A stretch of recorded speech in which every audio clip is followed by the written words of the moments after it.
sou o Alfa e Ômega, diz o Senhor Deus, aquele que é, que era e que há de vir, o Todo-Poderoso. Na nossa congregação de hoje, nós vamos ler juntos o capítulo 3 de Eclesiastes. Eclesiastes, capítulo de número 3. Tudo tem o seu tempo determinado e há tempo para todo propósito debaixo do céu. Há tempo de nascer e tempo de morrer. Tempo de plantar e tempo de arrancar o que se plantou. Tempo de matar e tempo de curar. Tempo de derribar e tempo de edificar. Tempo de chorar e tempo de rir. Tempo de prantear e tempo de saltar de alegria. Tempo de espalhar pedras e tempo de ajuntar pedras. Tempo de abraçar e tempo de afastar-se de abraçar. Tempo de buscar e tempo de perder. Tempo de guardar e tempo de deitar fora.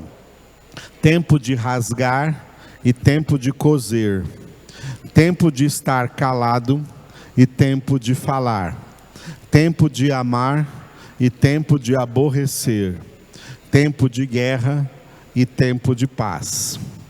Que proveito tem o trabalhador naquilo com que se afadiga? Viu o trabalho que Deus impôs aos filhos dos homens para com ele os afligir. Tudo fez Deus formoso no seu devido tempo. Também pôs a eternidade no coração do homem, sem que este possa descobrir as obras que Deus fez desde o princípio até o fim. Sei que nada há melhor para o homem do que regozijar-se e levar vida regalada, e também que é dom de Deus que possa o homem comer, beber e desfrutar o bem de todo o seu trabalho. Sei que tudo quanto Deus faz durará eternamente. Nada se lhe pode acrescentar e nada lhe tirar. E isto faz Deus para que os homens temam diante dele. O que é já foi, e o que há de ser também já foi. Deus fará renovar-se o que se passou. Vi ainda debaixo do sol que no lugar do juízo reinava a maldade, e no lugar da justiça, maldade ainda. Então disse comigo: Deus julgará o justo e o perverso, pois há tempo para todo propósito e para toda obra. Disse ainda comigo: é por causa dos filhos dos homens, para que Deus os prove, e eles vejam que são em si mesmos como os animais. Porque o que sucede aos filhos dos homens, sucede aos animais. O mesmo lhe sucede. Como morre um, assim morre o outro. Todos têm o mesmo fôlego de vida. Nenhuma vantagem tem o homem sobre os animais, porque tudo é vaidade. Todos vão para o mesmo lugar. Todos procedem do pó, e ao pó tornarão. Quem sabe se o fôlego de vida dos filhos dos homens se dirige para cima e o dos animais para baixo, para a terra? Pelo que vi, não haver coisa melhor do que alegrar-se o homem nas suas obras, porque essa é a sua recompensa. Quem o fará voltar para ver o que será depois dele? Aleluia! Podemos estar assentados agora e vamos refletir nessa palavra de Deus no Eclesiastes. Nós vimos que este livro, Eclesiastes, nós demos a ele esse título, que é uma palavra-chave do livro: vaidade das vaidades. Ou nesses 12 capítulos de Eclesiastes, do capítulo 1 até o capítulo de número 12. O pecado na natureza humana, o pecado que toda a humanidade herdou de Adão e Eva, os primeiros pais da humanidade, o primeiro casal, tornou a vida humana na terra uma vida praticamente em vão. Em vão. É daí que vem a palavra vaidade. Coisas em vão, coisas vazias. Nessa terra, a humanidade sem Deus é cheia de vaidade. Mas não somente a humanidade sem Deus, nós também que temos Deus. Temos que aprender que na obra da nossa santificação, nós temos que eliminar, procurar eliminar das nossas vidas toda a vaidade. Porque Deus não gosta da vaidade. E filhos de Deus têm que gostar do que Deus gosta. Senão não são filhos de Deus. Quem gosta da vaidade não é de Deus. É de Satanás, é do pecado. Está seduzido pelo pecado, seduzido pelo mundo, e a Bíblia diz: tudo o que há no mundo é vaidade, porque tudo o que há no mundo é concupiscência da carne, concupiscência dos olhos e soberba da vida. Ora, o mundo passa, bem como a sua concupiscência, mas o que faz a vontade de Deus permanece eternamente. A única forma de viver nessa terra sem vaidade é buscar a vontade de Deus. E a vontade de Deus é esta, a nossa santificação. 1 Tessalonicenses 4:3. Santificação sem a qual ninguém verá o Senhor. Hebreus 12:14. Só quem busca a Deus de todo o coração, e de todo o coração santifica a sua vida, e esse é um trabalho vitalício. Na vossa luta contra o pecado ainda não tendes resistido até o sangue, Hebreus 12:4, até a morte. Santificação é um trabalho vitalício. Deus nos deu trabalho para nos ocupar com esse trabalho até o fim da nossa vida, para que abandonemos as vaidades. Porque qualquer outra coisa que façamos fora desse trabalho vitalício, dessa obra vitalícia, a nossa santificação é em vão. Até o nosso trabalho necessário para o sustento, para o pão de cada dia, ele é em vão, ele é vaidade. Porque nada do que nós conquistarmos com esse trabalho, nós levaremos conosco.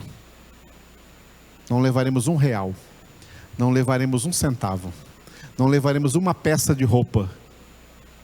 Por isso Judas escreveu: odiai até a veste manchada pela carne, porque nem essa veste que você está usando você vai levar. Tudo fica aqui nessa terra. A única coisa que fazemos que tem projeção para a eternidade é buscar a Deus de todo o coração, e buscando a Deus de todo o coração, santificar assim as nossas vidas. O resto é vaidade de vaidades. E em meio a essas vaidades, existe também uma vaidade muito forte, que domina muitas pessoas. Se chama vaidade religiosa.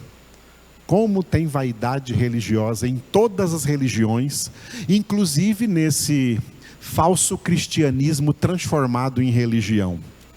Porque o verdadeiro cristianismo não é religião. Mas o falso cristianismo por aí é religião, é religiosidade, e como tem vaidade nessa religiosidade.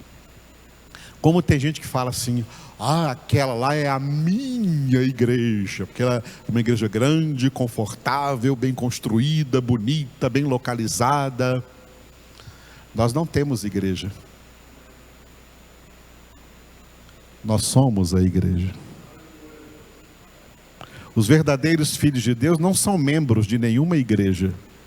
Eles são membros do corpo de Cristo. Eles são a própria igreja, que Jesus edifica sobre a rocha, a fim de que as portas do inferno não prevaleçam contra ela. As pessoas desviam disso e colocam o seu foco numa instituição, numa denominação, num templo, numa catedral, e acha que isso é o céu. E isso não passa de vaidade, a vaidade religiosa. Tudo é vaidade, vaidade de vaidades e correr atrás do vento. Nós vimos que o Eclesiastes, ele tem uma introdução, um desenvolvimento e uma conclusão. A introdução, os 2 primeiros capítulos, nos quais nós trabalhamos um pouco nos últimos 2 sábados, cujo título é Pregador. Pregador é o título original em hebraico desse livro. O título original desse livro em hebraico é Pregador. Em hebraico fala-se Kohelet, Kohelet, o pregador.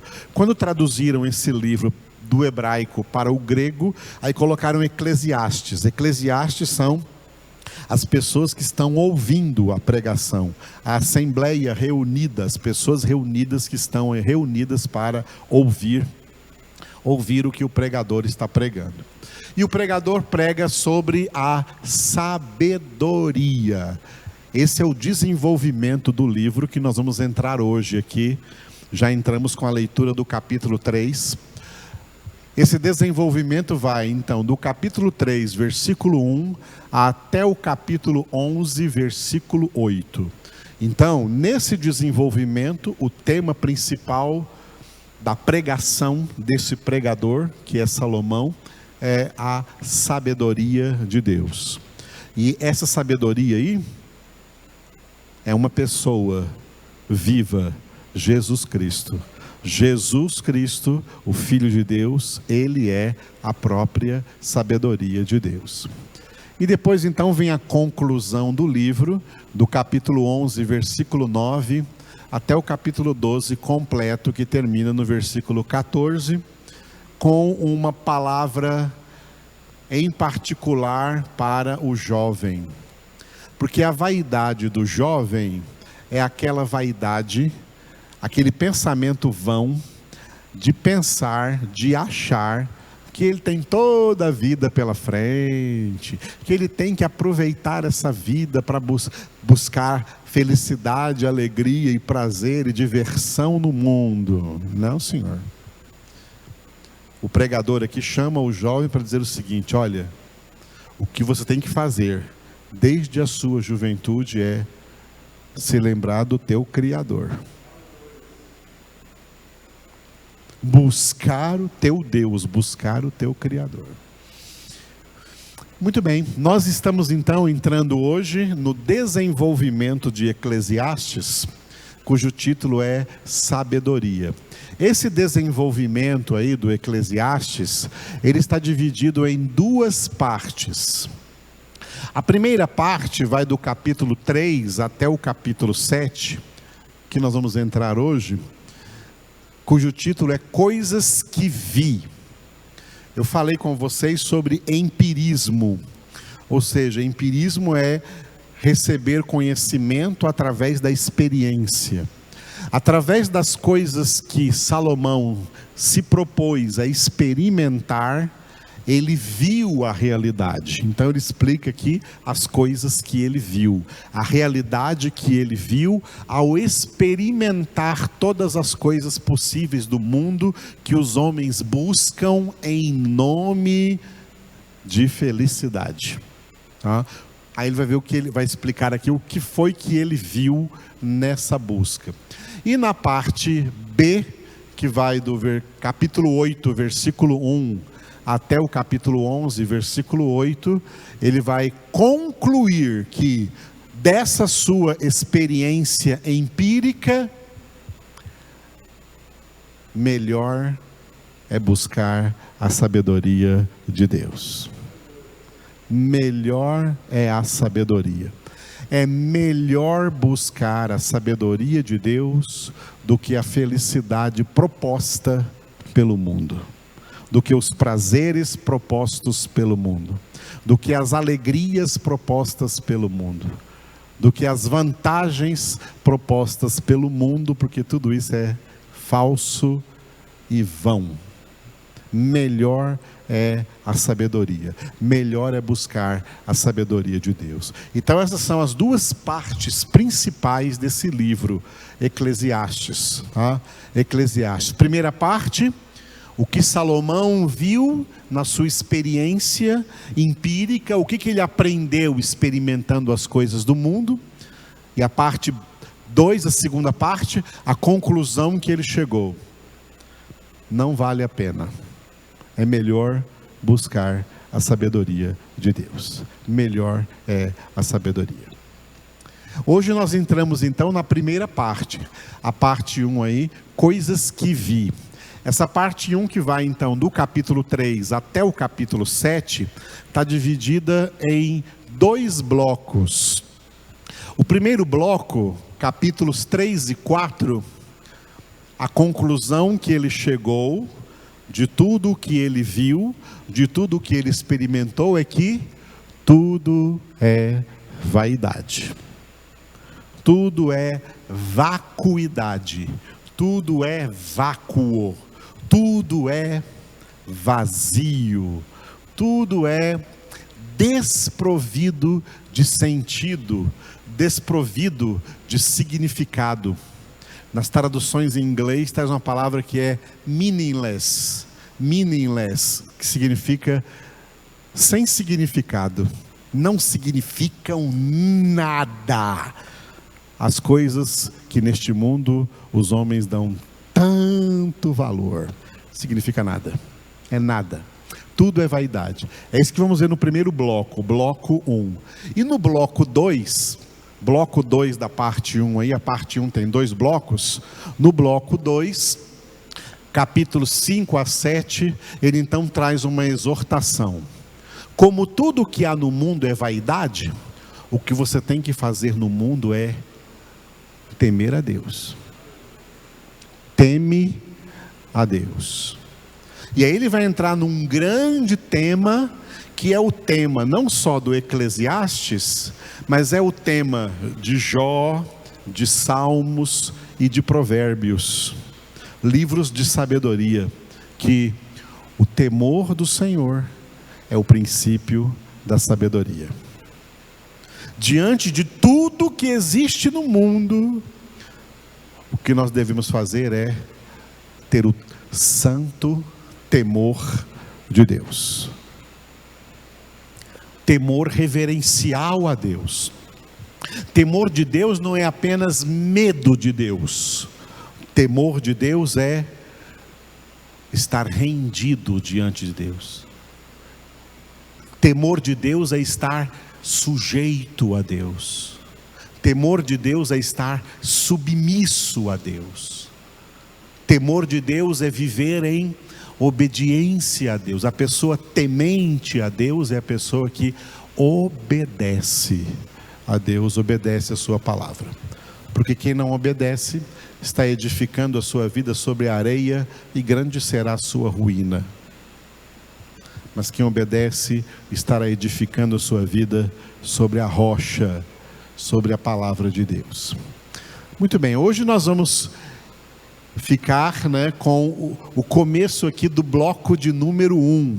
O bloco 1, versículos 3 e 4, capítulos 3 e 4, cujo título é esse aqui: tudo é vaidade. Este bloco 1 aqui, ele está dividido da seguinte forma: ele tem uma introdução, um desenvolvimento e uma conclusão. A introdução do bloco 1 são os primeiros 8 versículos do capítulo 3 que nós lemos aqui hoje. Essa belíssima poesia, porque isso aqui é um livro poético, tá? Esses livros, eles não são apenas livros de sabedoria, são também livros que foram escritos de acordo com a poesia hebraica. Eles são livros poéticos. E Salomão escreveu aqui uma poesia sobre o tempo. Por isso o título dessa introdução do bloco 1 é o tempo, do versículo 1 até o versículo 8 aí do capítulo 3 que nós lemos hoje. Tá? O tempo. E nessa poesia aí, o tempo, né? Nessa poesia, o tempo, essa poesia está resumida na primeira frase do versículo 2. Olhem aí a primeira frase do versículo 2 na sua Bíblia, que diz assim, ó, há tempo de nascer e tempo de morrer. Há tempo de nascer e tempo de morrer. Essa frase marca aquilo que nós temos aprendido aqui, que eu tenho ensinado aos irmãos, a primeira etapa da existência humana. A primeira etapa da existência humana vai da concepção, geração e nascimento, até a morte física. Aí depois todo o resto que vem nessa poesia são coisas suscetíveis de acontecer dentro desse período breve de tempo da vida de cada pessoa. Então a introdução do bloco 1, essa poesia bonita aí sobre o tempo, e tão esclarecedora, né? Como eu falei naquele outro dia, e você já falou isso também, já ouviu tanta gente falando, e fica ouvindo as pessoas falando assim, né? Olha como o tempo está voando, como o tempo está passando rápido. Essa sensação não é porque o tempo está passando rápido, o tempo está passando sempre na mesma velocidade. Mas essa sensação de que o tempo está passando rápido, é porque você está passando rápido. Olha para os jovens, adolescentes, crianças, para eles o tempo está passando lento. Eles queriam logo fazer 18 anos, mas parece que 18 anos não chega. Para eles o tempo não está passando rápido, está passando devagar, porque eles queriam que passasse mais rápido. Mas depois de uma certa idade, você começa a ver que o tempo está passando rápido, porque você começa a sentir a sua realidade humana. A realidade humana de todo ser humano e de toda a idade é que nós estamos passando por essa terra, ó, muito rapidamente. Então, procura ser sábio na administração do tempo. Por isso Moisés orou no Salmo 90, versículo 12, quando ele disse: ensina-nos a contar os nossos dias para que alcancemos coração sábio. E por isso também Paulo exortou em Efésios 5, 15 e 16. Vede prudentemente como andais. Esse andais aí significa, olha, veja prudentemente como você está torrando os seus dias, como você está gastando os seus dias, como você está usando o seu tempo nessa terra. Não como nécios, e sim como sábios, remindo o tempo, porque os dias são maus. Cuidado com a forma como você está administrando o tempo que não é seu, é um talento que Deus deu para você. Todo o seu tempo de vida, cada dia de vida que você tem nessa terra, é um talento de Deus. E Deus vai cobrar o que você fez com esse talento. Se você pôs esse talento para produzir coisas que se projetam para a eternidade, ou se você gastou esse tempo produzindo, fazendo coisas que não têm valor algum para a eternidade. Como você está usando o tempo? O tempo é um talento que se desvanece. É um talento que está passando. Nós estamos passando por ele. E ele não volta nunca mais. Essa congregação aqui de hoje é a nossa única congregação do dia 19 de março de 2022, depois de Cristo, porque esse dia vai acabar e nunca mais vai voltar. Tudo o que fazemos é único. E aí daqueles que as únicas coisas que fazem não tem projeção alguma para Deus e para a eternidade. Estão perdendo o tempo, e esse tempo será cobrado deles, porque é talento que Deus deu, e Deus cobra o que fizemos com os talentos que Ele deu. Lembre da parábola que Jesus contou, a parábola dos talentos. Se você está aqui hoje agora comigo nesse tempo, nesse breve tempo, nessa hora e meia, nessa congregação, meditando sobre isso, nesse momento você está aproveitando bem esse talento. Se você está de longe ouvindo, prestando atenção, não se deixando distrair por nada, ligado e concentrado na palavra, você está aproveitando esse tempo. Agora, se você está distraído e pensando em outras coisas, pensando, como minha sogra dizia, na morte da bezerra, você está perdendo o seu tempo, perdendo o talento que Deus te deu, se não está se concentrando naquilo que Deus quer te ver concentrado. Aproveita, porque o tempo passa muito rápido. O desenvolvimento do bloco 1 são 3 visões. Eu dei o título de 3 visões, porque Salomão fala: eu vi isso, eu vi isso e eu vi isso. Ele viu 3 coisas. Eu coloquei então 3 visões no desenvolvimento do bloco 1. Esse desenvolvimento do bloco 1 vai do capítulo 3, versículo 9, até o capítulo 4, versículo 14. E depois a conclusão do bloco 1 está no capítulo 4, versículos 15 e 16. Capítulo 4, que nós vamos ler pela graça do Senhor no próximo sábado, onde ele vai trazer uma reflexão acerca de todos os viventes, todos os seres viventes na face da terra.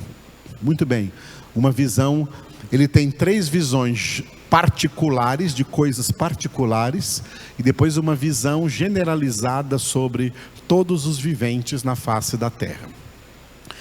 Vamos prestar atenção agora nesse desenvolvimento do bloco 1 aqui, 3 visões. Esse desenvolvimento aqui do bloco 1, ele se compõe nesse texto todo aí, que vai do capítulo 3, versículo 9, até o capítulo 4, versículo 14, ele se compõe de 3 segmentos, 3 pequenos segmentos. Os 2 primeiros estão no capítulo 3, e o último está no capítulo 4. O que Salomão viu, percebeu e entendeu de toda a sua experiência com as coisas do mundo. Ele percebeu que no mundo tem 3 coisas que pesam sobre todos os homens: o trabalho, a maldade e as opressões. Ele fala sobre o trabalho no capítulo 3, de 9 a 15, que nós lemos hoje. Ele fala sobre a maldade também no capítulo 3, encerrando o capítulo 3, do versículo 16 ao 22. E ele fala sobre as opressões nos primeiros 14 versículos do capítulo de número 4.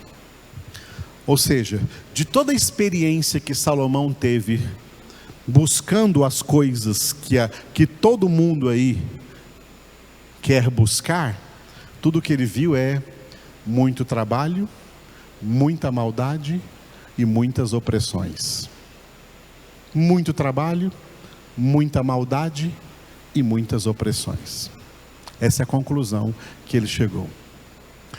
Muito trabalho ali, do versículo 9 até o versículo 15 do capítulo 3, muito trabalho, porque o trabalho humano, ele é cansativo e pouco lucrativo. Pouco se ganha. Por mais que a pessoa queira fugir do Brasil e ganhar em dólar ou ganhar em euro, não vai adiantar de nada. Vai ser um trabalho cansativo, vai ser um trabalho enfadonho. Tudo nessa vida é canseira e enfado. E ninguém nessa vida,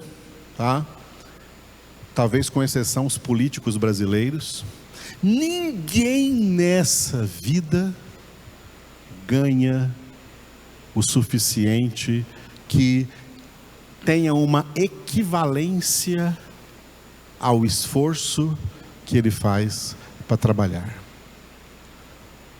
A maioria das pessoas nesse mundo trabalham, empregam um esforço no seu trabalho, um esforço valoroso que valia muito, mas eles não ganham esse valor como recompensa.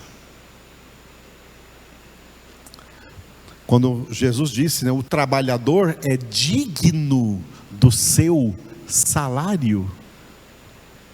O trabalhador é digno do seu salário.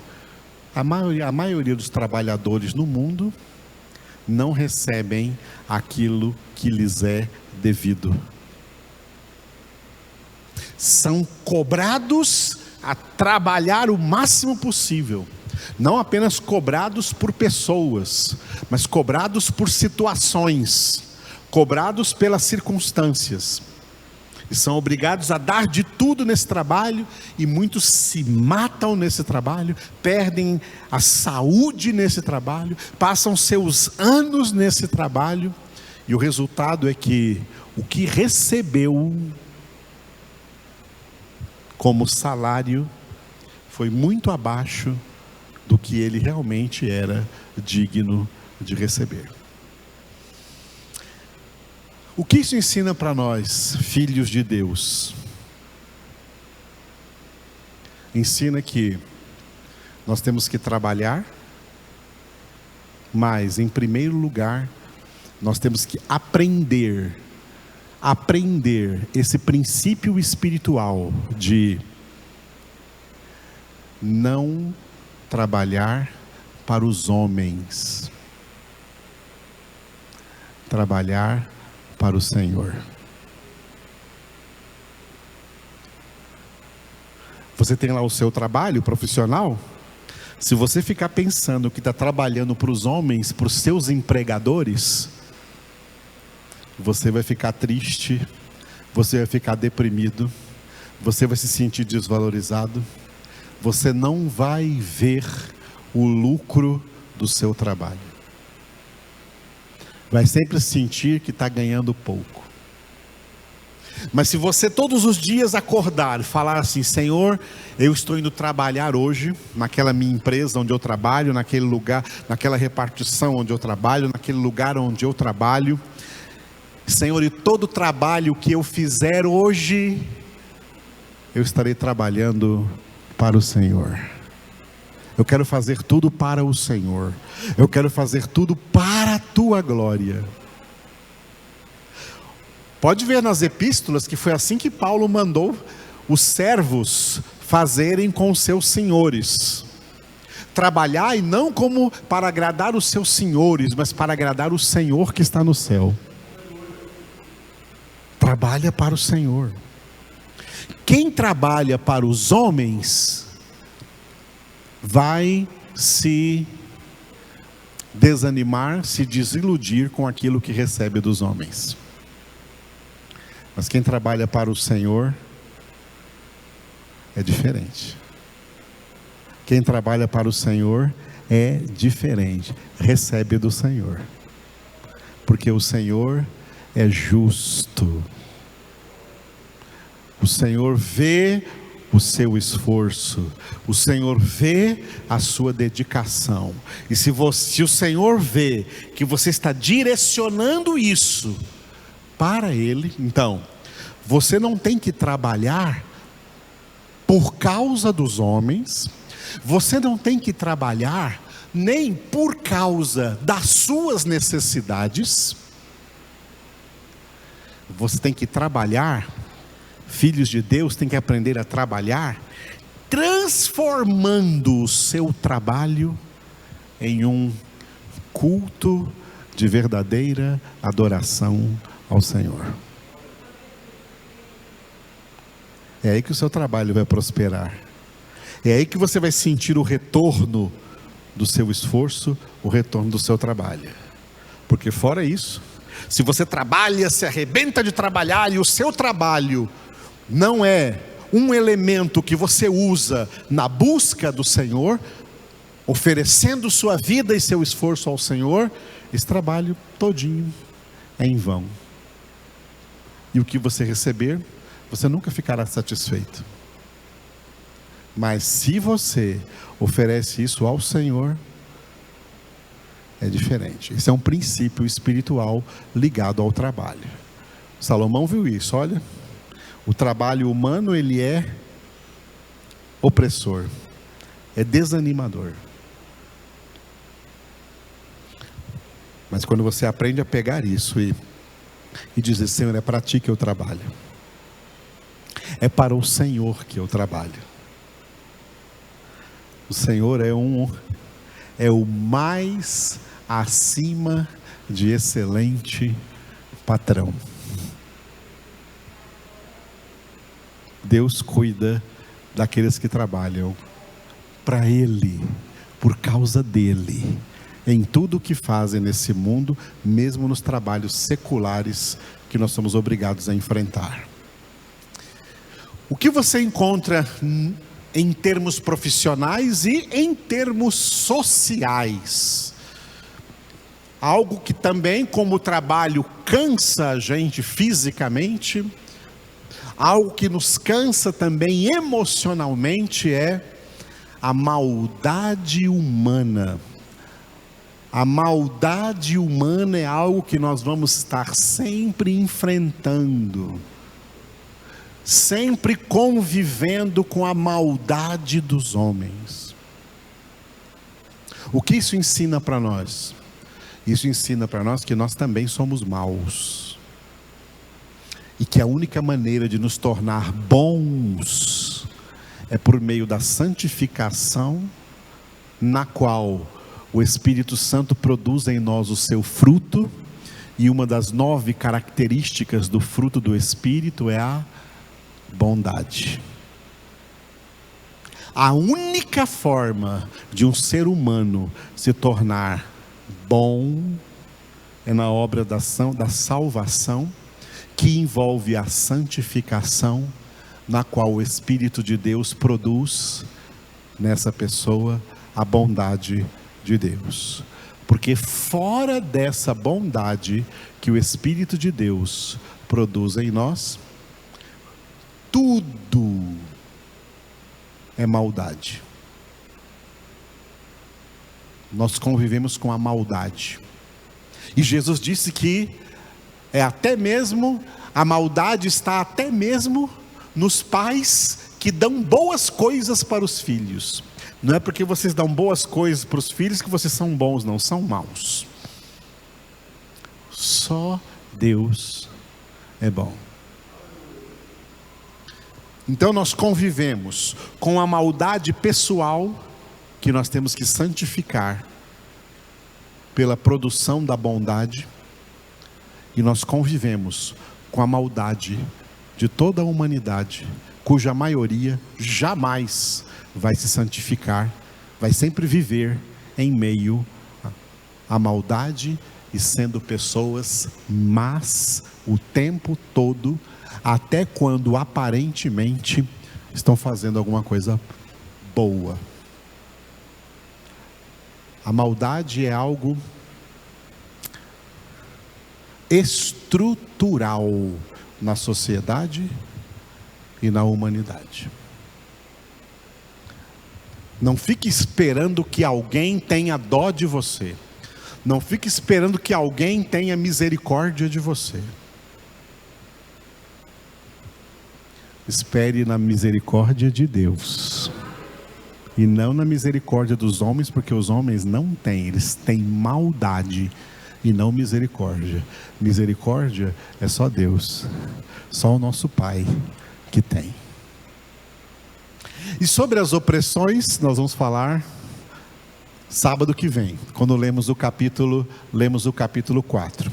De todo esse capítulo 3, o Espírito Santo me conduziu a meditar com vocês no versículo 11 do capítulo 3, onde está escrito: tudo fez Deus formoso no seu devido tempo.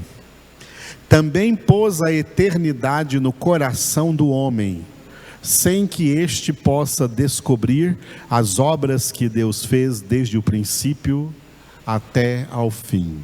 Vamos ler juntos? Tudo fez Deus formoso no seu devido tempo. Também pôs a eternidade no coração do homem, sem que este possa descobrir as obras que Deus fez desde o princípio até ao fim. Aleluia. Glória a Deus. Esse versículo ele traz para nós aqui 3 partes importantes. A primeira parte é o conceito latino da língua chamada latim, que é a língua mãe do Império Romano, a língua falada no antigo Império Romano, hoje língua morta, né? Mas a língua mãe do português, que é o conceito de pulcrum. É assim mesmo, pulcrum. Pulcrum é o conceito de beleza, formosura. E nesse conceito de pulcrum está escrito aqui, ó, tudo fez Deus formoso no seu devido tempo. O conceito de beleza, de acordo com a Bíblia, é um conceito que anula completamente a existência do feio. No conceito de beleza espiritual, não no conceito de beleza carnal, humano, decaído, mas no conceito de beleza espiritual, o feio não existe. Por quê? Porque Deus é maravilhoso. Porque Deus é lindo. Porque Deus é bonito. Não só em sua essência, mas em todas as suas obras. Em tudo quanto Ele criou, Deus estampou na sua criação, seja a criação humana, seja a criação angelical, seja a criação natural, a natureza, reino animal, vegetal e mineral, tudo é belo. Nada é feio. Tudo é belo, porque Deus é belo. Deus não criou nada feio. Isso que Deus criou aqui é feio. Não. O conceito de feio entrou na humanidade por causa do pecado. O pecado é quem determinou na alma das pessoas critério de julgamento entre o que é bonito e o que é feio. E os homens na carne, os homens carnais, não homens espirituais, mas homens carnais, passam então a ser juízes do que é bonito e do que é feio. Não, para mim isso é bonito, não, para mim isso é feio. Isso é carnal. O conceito de feio entrou na carnalidade humana. Mas na realidade espiritual, tudo é belo, tudo é bonito. O estudo da angelologia, o estudo bíblico sobre os anjos, declara que até Satanás era o anjo mais bonito que havia no céu, criado por Deus.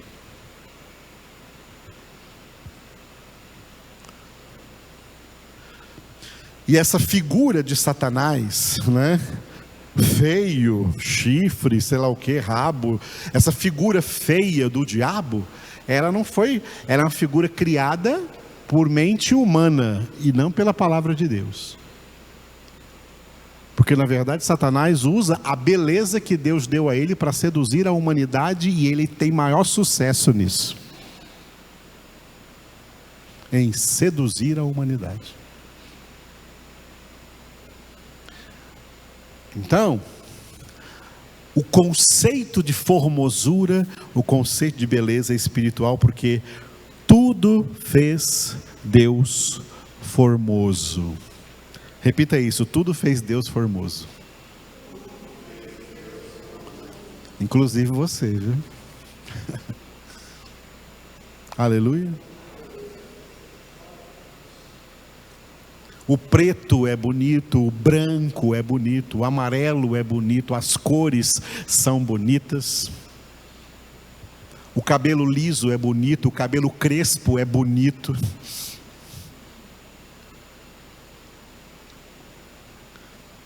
A pessoa magra é bonita, a pessoa gorda também é bonita. A pessoa alta é bonita e a pessoa baixa também é bonita. Sabe por quê? Porque elas só existem porque Deus as fez. E Deus fez tudo formoso. E por aí você pode medir o grau da sua vaidade, quando você não consegue ver as coisas de maneira formosa. Ah não, para mim isso é feio, para mim isso é feio. Enquanto você achar coisas feias, é porque você é extremamente vaidoso e carnal. O homem espiritual começa a enxergar as coisas a partir dos olhos de Deus, da visão de Deus na sua palavra. Segunda coisa nesse versículo, né, que é a principal que eu quero colocar hoje, é que Deus fez o quê? Deus pôs a eternidade no coração do homem. Coração aqui é alma. Então, Deus pôs a eternidade na alma do homem. Bom, isso aqui é a revelação de que o homem faz parte do elemento permanente da criação. O homem foi criado para existir para sempre na eternidade. Deus dotou o homem de vida infinita, de vida que não acaba.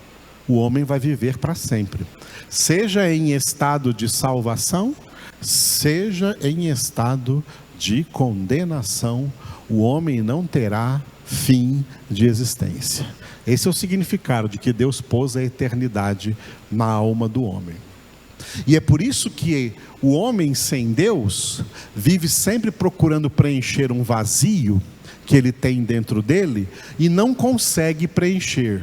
Não consegue preencher com pessoas, não consegue preencher com dinheiro, não consegue preencher com bens, não consegue preencher com diversões, com viagens, ou seja lá com o que for, porque esse vazio é do tamanho da eternidade. Deus pôs a eternidade no coração, e esse vazio só pode ser preenchido por aquele que é do tamanho da eternidade, só pode ser preenchido por Deus. Se Deus não preencher, o homem continua vazio para sempre. E a terceira coisa aqui é: sem que o homem, possa descobrir obras que Deus fez desde o princípio até ao fim. Eu estou rindo aqui porque muitas vezes nas minhas orações, eu faço uma pergunta para o Senhor. Ele tem os seus jeitos de ir respondendo. Às vezes não é como a gente queria, mas de vez em quando eu faço a pergunta para o Senhor. Eu paro e pergunto: Senhor, O que exatamente o Senhor está fazendo agora, nesse momento? O que o Senhor está fazendo agora, hein? Você me fala para mim, o que o Senhor está fazendo agora? É porque o agir de Deus é tão misterioso para nós que nós não entendemos. O que será que Deus está fazendo agora, nesse momento? Como que Deus verdadeiramente age em todas as suas obras? Nós temos pistas da forma como Deus age na Escritura, mas não sabemos exatamente, porque isso é muito misterioso. Só sabemos que Ele está agindo e Ele disse: agindo eu, quem impedirá? Deus tudo pode fazer em suas ações. Não há impossíveis para Ele em todas as suas promessas. Não é nada difícil demais para o Senhor fazer. E Ele está agindo. E às vezes Ele me responde, né? Me mostrando pelo Espírito, na palavra, que ainda que com os meus olhos humanos eu não entenda o que Ele está fazendo, eu só preciso saber que Ele está fazendo, que Ele está agindo, que Ele não está parado, que Deus não é inerte, que Deus não é estático, Deus é dinâmico. E aí o Espírito de Deus me leva para aquela palavra do Evangelho de João, escrito por João, onde Jesus disse: olha, meu Pai trabalha até agora e eu trabalho também. E está implícito, o Espírito Santo trabalha também. Deus está trabalhando. O trabalho do homem é duro, é pesado, e muitas vezes a gente sente que esse trabalho é em vão, mas o trabalho de Deus não é em vão. A obra de Deus não é em vão. Deus está realizando coisas tremendas o tempo todo no universo, na criação, na história da humanidade e na vida de cada ser humano. Por um único motivo, porque Ele é Deus. Só o Senhor é Deus. Eu não sei como Ele está agindo na sua vida agora, mas Ele está agindo.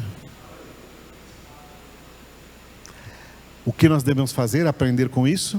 E é isso que eu faço nas minhas orações. Quando eu pergunto isso para o Senhor, eu termino a minha oração me rendendo, me entregando. Pode fazer, Senhor, em mim o que o Senhor quiser.